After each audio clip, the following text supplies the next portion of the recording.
Good morning student, સુપ્રભાતમ. ભૂમિતિમાં આપણે કેટલાક અલગ અલગ શબ્દોને સમજવાનો પ્રયત્ન કરીએ છીએ. એમાં આજે એક શબ્દ જોઈએ છીએ, દ્વિભાજક. દ્વિ એટલે બે અને ભાજક એટલે ભાગ કરનાર. તો બે ભાગ કરનાર એવો દ્વિભાજકનો અર્થ થાય છે. ઘણીવાર વિદ્યાર્થીઓને થશે આ ટોપિક કયા ધોરણ માટે છે, તો જનરલી ભૂમિતિ શીખવું હોય તો આ ધોરણ 9-10 માટે તો આવશ્યક છે આ બધા શબ્દો સમજવા. અને નીચેના ધોરણમાં અમુક ધોરણમાં આ શબ્દો આવે છે. લગભગ 7મા ધોરણથી આ બધું આવે છે. તો 7 થી 10 માટે આ શબ્દો સારી રીતે સમજશો અને એ તમારા મગજમાં ખ્યાલ હશે તો ચોક્કસ આ શબ્દો જ્યારે દાખલામાં આવશે ત્યારે એ દાખલા ગોખવા નહીં પડે. ઘણા બધા વિદ્યાર્થીઓ દાખલા ગોખતા હોય છે, પણ જો આ શબ્દો સમજશો તો એ ભૂમિતિ અઘરું નહીં પડે અને દાખલા ગોખવા નહીં પડે. ચલો તો સમજીએ દ્વિભાજક.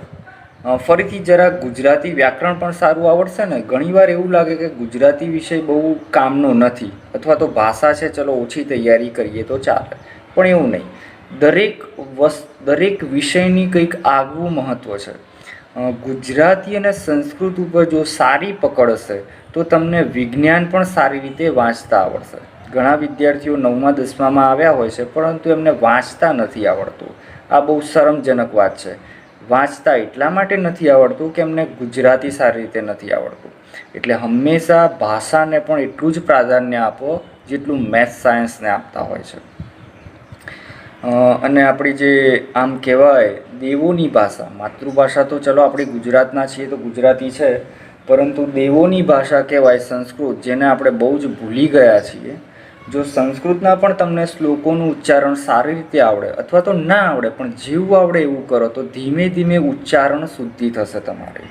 ઓકે, એના ઉપર એક અલગ વિડીયો બનાવીશું ભાષા ઉપર, પણ અત્યારે તો આપણે ભૂમિતિ ચાલે છે.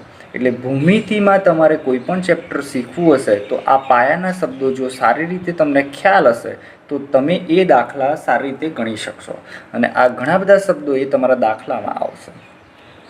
ચલો તો આપણે અહીંયા આવીએ, નહીંતર આપણી બીજી બધી વાતોમાં વિડીયો વધારે લાંબો થઈ જશે. દ્વિભાજક. દ્વિ એટલે બે, ભાજક એટલે ભાગ કરનાર. બે ભાગ કરનાર કંઈક વસ્તુ હશે. દ્વિભાજક ગણિતમાં બે પ્રકારના છે. એક છે કોણ દ્વિભાજક અને બીજો છે લંબ દ્વિભાજક. હમણાં એક કદાચ શબ્દ આવ્યો હશે લંબ રેખાઓ. ઓકે, આપણે એ ભણી ગયા છીએ. તો એવું જ અહીંયા કંઈક છે. કોણ દ્વિભાજક જોઈએ તો કોણ એટલે શું? કોણ એટલે અહીં ખૂણો થશે. ગણિતમાં કોણ એટલે શું છે? ખૂણો. એટલા માટે કદાચ તમે સાંભળ્યું હશે પેલું સાધન ક્યાં ગયું? આ રહ્યું. તો આ સાધનનું નામ તમને ખ્યાલ હશે તો આને આપણે કોણ માપક કહીએ છીએ. કોણ એટલે ખૂણાનું માપન કરવાનું સાધન. ચલો આને બાજુમાં મૂકી દઈએ. દેટ મીન્સ કોણ એટલે ખૂણો, દ્વિ એટલે બે, ભાજક એટલે ભાગ કરનાર.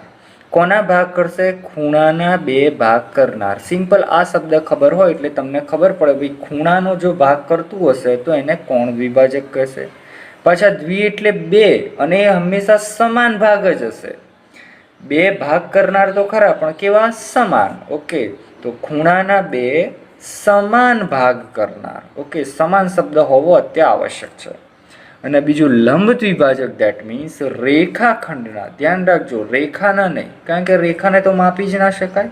શેના છે? રેખાખંડના બે સમાન ભાગ કરે એને શું કહેવાય છે? લંબ દ્વિભાજક.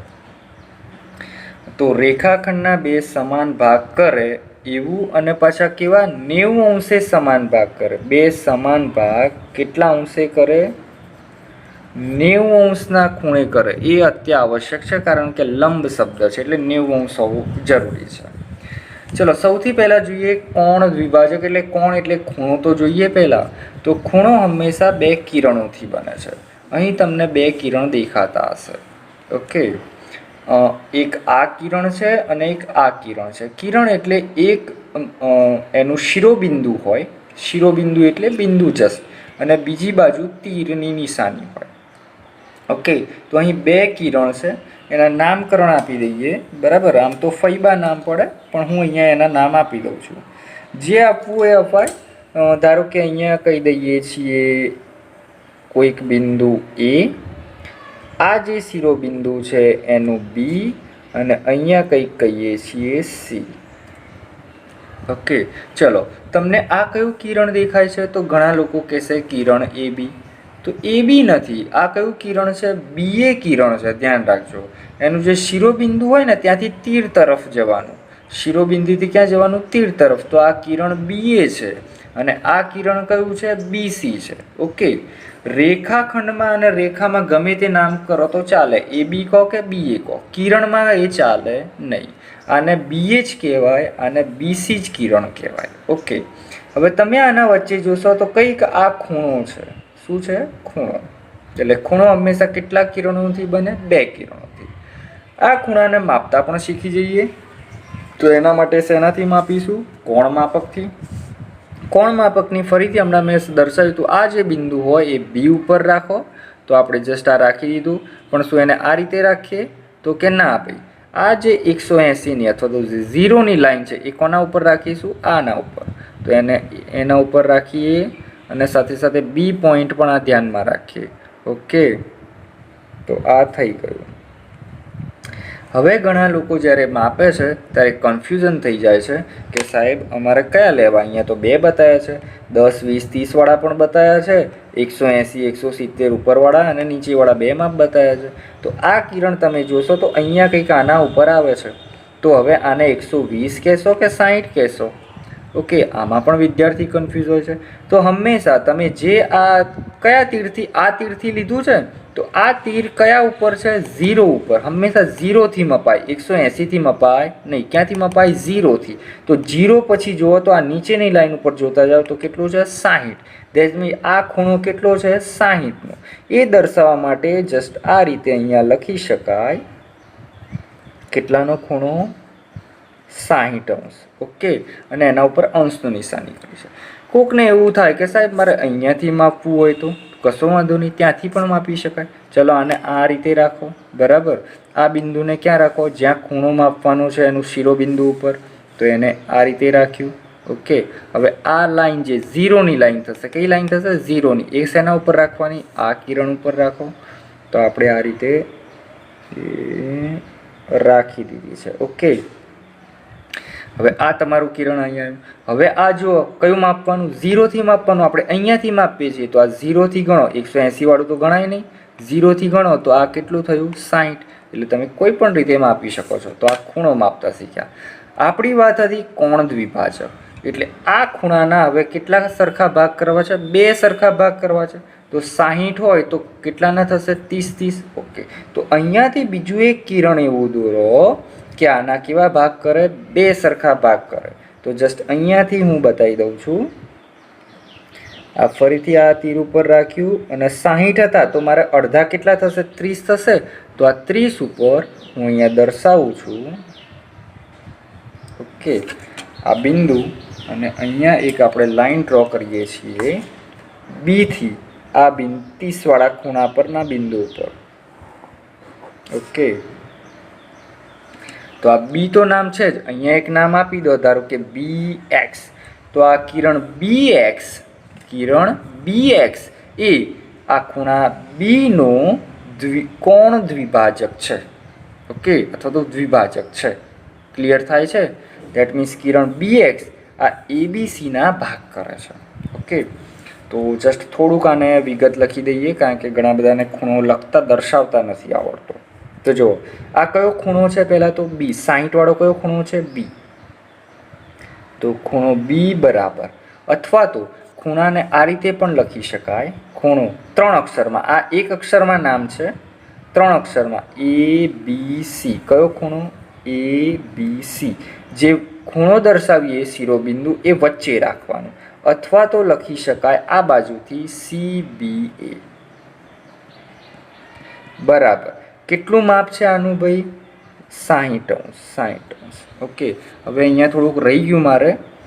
જ્યારે માપ લખતા હોઈએ ને ખૂણાનું તો આગળ શું કહીએ છીએ? એમ મેઝરમેન્ટ કરીએ છીએ. પણ હવે CBSEમાં જસ્ટ ઘણીવાર લખતા નથી. તો આ રીતે ખૂણાને દર્શાવાય છે. ઓકે, ખૂણો B લખો, આ લખો કે આ લખો. હવે આમાં બીજું એક વાત કરવાની હતી, 1 મિનિટ.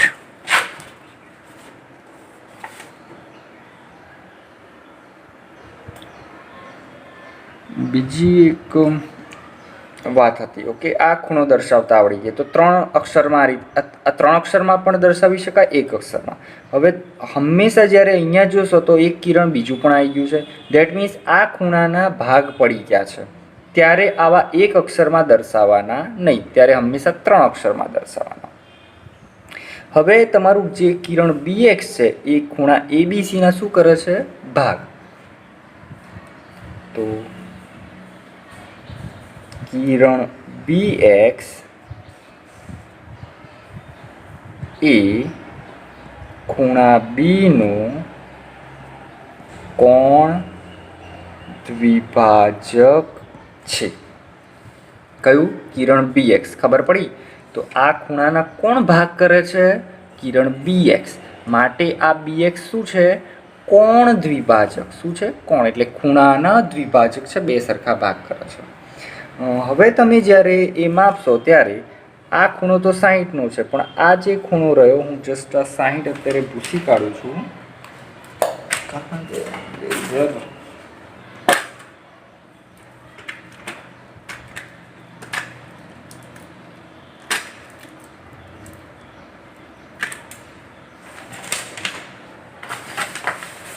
ઇરેઝર મને મળતું નથી અત્યારે, એટલે હવે રહેવા દો, કંઈક નવું કરવું પડશે. ત્યારે આ જે ખૂણો છે, હું જસ્ટ એને અલગ પેનથી હાઇલાઇટ કરું છું.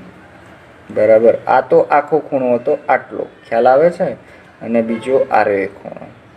તો આ ખૂણાને આ રીતે અલગ અલગ દર્શાવું છું, એક આ અને એક આ. બે કેવા છે? સરખા. તો અહીંયા ડબલ લાઇન કરું છું, તો અહીંયા પણ કેવી લાઇન કરું છું? Double line. ધેટ મીન્સ આ બે કેવા છે? સરખા. કેટલા માપના છે? 30 માપના. તો અહીંયા લખું છું 30 અંશ. ઓકે. આ કેટલા હતા? 60 અંશ. આ આખો ખૂણો. હવે જ્યારે એ દર્શાવવા હોય ત્યારે અહીંયા હું એવું લખી શકું કે ખૂણો, અહીંયા જોજો, CBX. કયો? CBX. આ ખૂણો આટલો, આને ભૂલી જાઓ. તો એ કેટલા અંશનો ખૂણો છે? 30 અંશનો છે. તો ખૂણો CBX બરાબર કેટલા અંશ? 30 અંશ.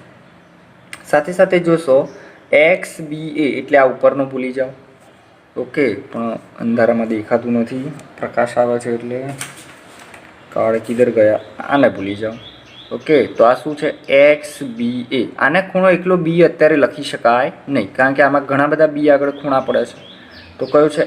XBA. કેટલો છે? એ પણ 30નો છે. આ 60 તો મેં આનો લખ્યો હતો. કેટલો છે? 30નો. અહીંયા 30 જ લખી દો ને, આ પતી જાય. બરાબર. અને આ જે આખો ખૂણો છે એ 60નો છે.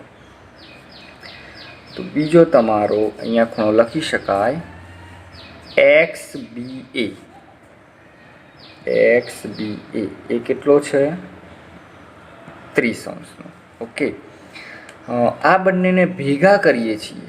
બરાબર. તો કયો ખૂણો બને છે? ABC. તમે અહીંયા જોશો તો ABC એટલે આ બે ખૂણાનો શું થાય? સરવાળો થાય. તો અહીંયા એવું પણ લખી શકાય, ખૂણો ABC બરાબર ખૂણો ABC કેટલો છે? 60 છે. ABC કેટલો છે? કુલ ખૂણો 60. તો એવું લખી શકાય કે ABC એ આ 30નો ખૂણો છે ને એના કરતાં ડબલ થાય. બરાબર. તો એને લખી શકાય ABX કરતાં, ખૂણો ABX કરતાં ABX કરતાં કેટલા ગણો છે?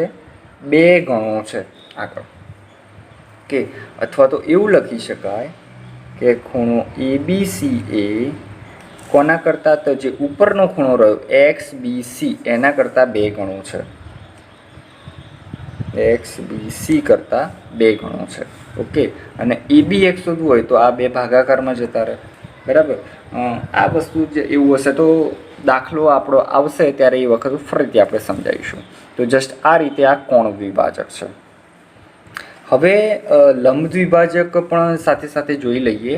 લંબ દ્વિભાજક એટલે કોના હશે? રેખાખંડના 2 સમાન ભાગ કરતા હશે.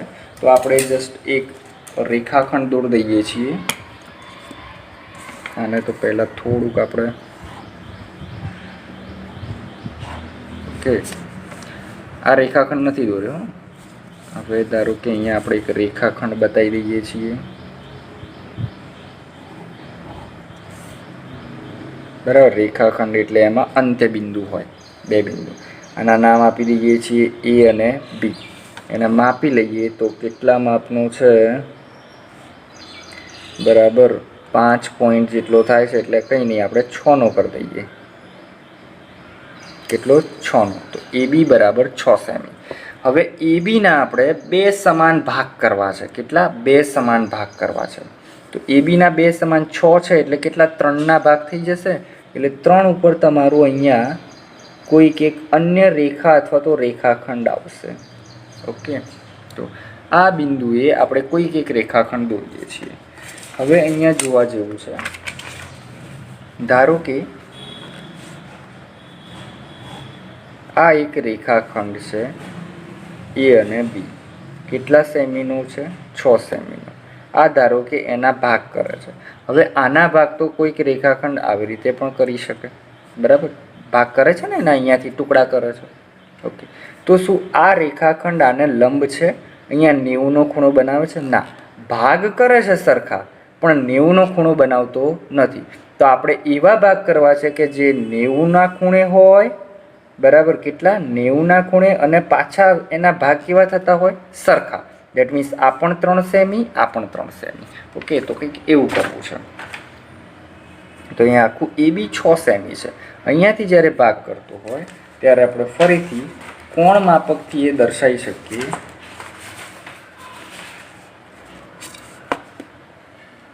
અરે કિધર કયા કોણ માપક?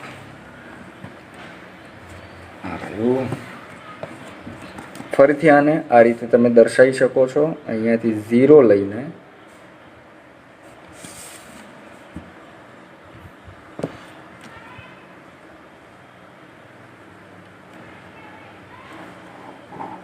બરાબર, આ બીજું એક રેખાખંડ દોર્યો છો, અથવા તો રેખા પણ લઈ શકો છો.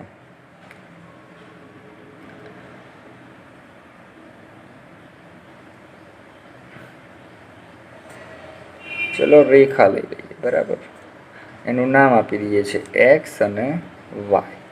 આ કેટલાનો ખૂણો છે? 90. બરાબર, અહીંયા કોઈક નામ આપી દઈએ એમ બિંદુ. તો આ અહીંયા ખાસ લંબ દ્વિભાજક કોણ છે? તો એક્સ વાય લંબ દ્વિભાજક છે. અહીંયા ધ્યાન રાખજો, કોના ભાગ કરે છે? એ બીના. તો રેખાખંડ એ બી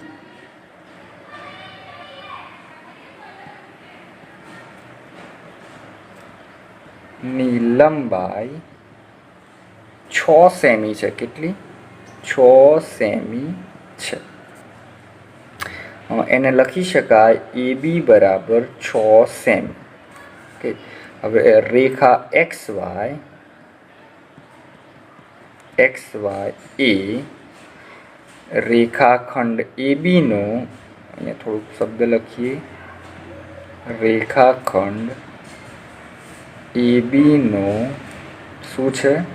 લંબ દ્વિભાજક છે. અહીંયા ખાસ ધ્યાન રાખજો, એ બીનો લંબ દ્વિભાજક કોણ છે? રેખા એક્સ વાય. ઓકે, જે એ બીનો, હવે એ કયા બિંદુમાં છેદે છે? એમ બિંદુમાં છેદે છે. તો આ કેટલું? એ એમ કેટલું થશે? 3 સેમી થશે. કેટલું થશે? 3 સેમી. અને આ પણ કેટલું થશે? 3 સેમી. તો અહીંયા લખી શકાય એમ બરાબર એમ બી બરાબર 3 સેમી. બરાબર, આ બે ટુકડા. આખો એ બી કેટલો છે? 6 સેમી છે. એ બી કેટલો છે? 6 સેમી. તો એવું લખી શકાય અહીંયા કે એ બી એ એમ કરતાં ડબલ છે, 2 ગુણ્યા એમ. અથવા તો એવું લખી શકાય એ બીનું માપ 2 ગુણ્યા એમ બી. ઓકે, દાખલામાં આવશે ત્યારે ફરીથી આ ટોપિક શીખીશું, આ વસ્તુ. બાકી તમને હવે આ ખબર પડવી જોઈએ. ઓકે, તો આ બે વસ્તુ છે, લંબ દ્વિભાજક અને કોણ દ્વિભાજક. ઓકે, બે વસ્તુ. કોણ દ્વિભાજક ખૂણાના ભાગ કરે, લંબ દ્વિભાજક રેખાખંડના ભાગ કરે. Okay, thank you.